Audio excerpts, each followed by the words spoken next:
हमारी धरती का विकास और इसमें बदलाव करोड़ों सालों से हो रहा है। आज हम धरती के जिस स्वरूप को देख रहे हैं वह अपने शुरुआती समय में बिल्कुल अलग थी।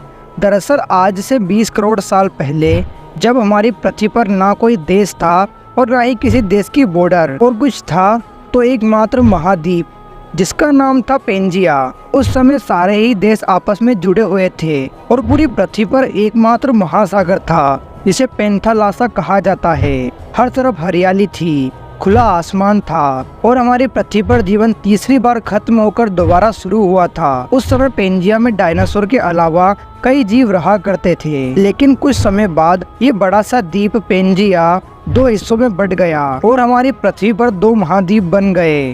पहले महाद्वीप का नाम था लुरेशिया, जिसमें से आगे चलकर यूरोप, एशिया और नॉर्थ अमेरिका बनने वाले थे, और दूसरे हिस्से का नाम था गोंडवाना, जिससे आगे जाकर south America, Africa, India, Antarctica और ऑस्ट्रेलिया को बनना था।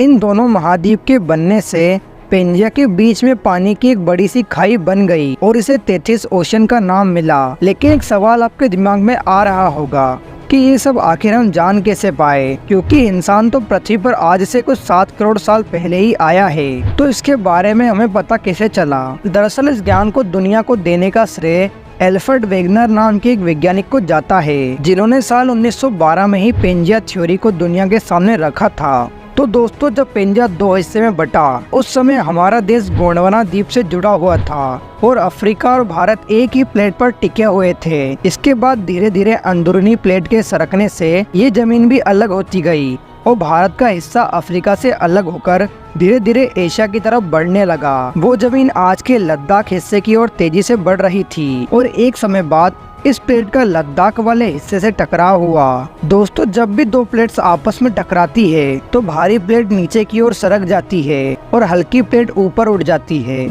उस वक्त भी कुछ ऐसा ही हुआ और आज के हिमालय का निर्माण हुआ और इस घटना को होने में करोड़ों साल का समय लगा और आज के हमारे इस भारत का निर्माण हुआ। दोस्तों, आज भारत सिर्फ एक ही टेक्टोनिक प्लेट पर टिका हुआ है और लगातार भारत की भारी प्लेट्स हिमालय की ओर दब रही है और इसी वजह से हिमालय की ऊंचाई लगातार बढ़ रही है। दोस्तों, इस थ्योरी को सिद्ध करने के लिए एल्फ्रेड ने भी कहा था कि आज के दिखने वाले सारे कॉन्टिनेंट एक दूसरे में फिट होते हैं और आज अगर किसी तरह इन सबको एक किया जाए तो फिर से पेंजिया सुपर कॉन्टिनेंट का निर्माण हो सकता है।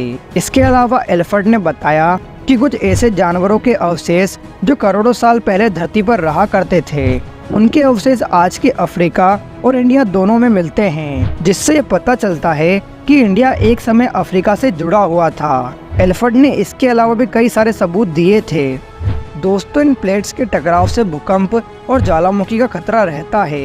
यही वजह है कि ना चाहते हुए भी इंडिया की वजह से नेपाल में भूकंप आते रहते हैं। तो दोस्तों, हमारे भारत का कुछ इस तरीके से निर्माण हुआ था। अगर आपको ये वीडियो अच्छा लगा तो प्लीज़ वीडियो को लाइक करें और ऐसे ही वीडियो देखने के लिए हमारे चैनल को सब्सक्राइब करें।